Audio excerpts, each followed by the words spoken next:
j'entends les gens dire « Oui, mais Billy Bizet, c'est l'ancien système ». Moi, j'assume d'avoir travaillé dans ce système.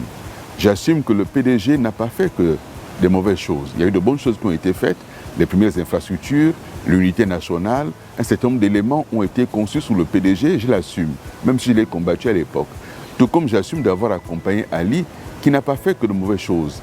La fin n'a pas été ce qu'on aurait souhaité, la fin n'a pas été ce qu'on aurait espéré. Je pense que lui-même n'aurait pas espéré une telle fin. Mais pour autant, on ne peut pas tout jeter à la poubelle. Pour preuve, beaucoup de ce qui est présenté aujourd'hui comme des réalisations du CTRI, c'est Ali qui les a commencées. Je regarde tout ce qui est école dans le Grand Libreville. C'est Ali qui a lancé cela avec un financement de l'AFD. Je regarde la voie de contournement, c'est Ali qui a lancé cela. Même l'échangeur qui est en train d'être aménagé et construit peut-être demain, c'est dans le projet qu'Ali a lancé.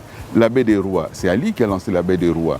Je peux parler également du Pied-Pal, c'est Ali qui a lancé le Pied-Pal. Et donc il y a un certain nombre d'acquis qu'il faut assumer, qu'il faut revendiquer. Mais tout en reconnaissant qu'il y a eu de mauvaises choses. Et ces choix qui ont été mauvais, qui ont été mal faits, et pour lesquels un certain nombre de compatriotes ont souffert, oui, je le déplore. Oui, je le regrette. Et il faut réparer. Et donc, cette expérience, elle est indispensable lorsqu'on aspire à gouverner et à gérer l'État. Tout capitaine de bateau sait qu'il faut pouvoir naviguer par tempête. Il faut dans ces conditions-là être en capacité de tenir la barre, d'esquiver les récifs, de fixer le cap. J'ai l'expérience pour cela. J'ai cette expérience-là que j'ai acquise au cours de nombreuses années de travail auprès d'hommes politiques comme le père Mbabesol, auprès de qui j'ai appris un certain nombre de choses. Il m'avait dit un jour, lorsque tu écris un discours, lorsque tu prononces un discours, il faut te dire, est-ce que dans 10 ans, je serai capable d'assumer ce que j'ai écrit, d'assumer ce que j'ai dit. Je l'ai intégré.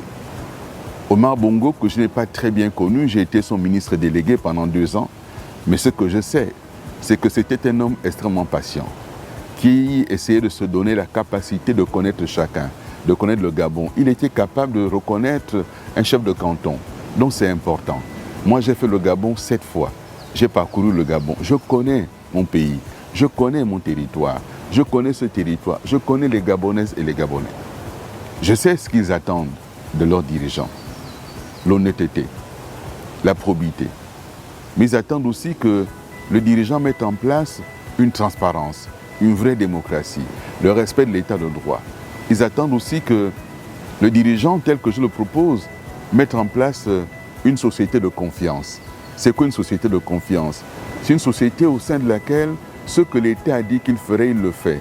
Mais c'est aussi une société où chacun peut en toute liberté savoir que je vais aspirer à un travail et que mes capacités me permettent de l'obtenir et je l'obtiens. C'est le contraire de la République des copains, des coquins et des consanguins qui a cours depuis 18 mois.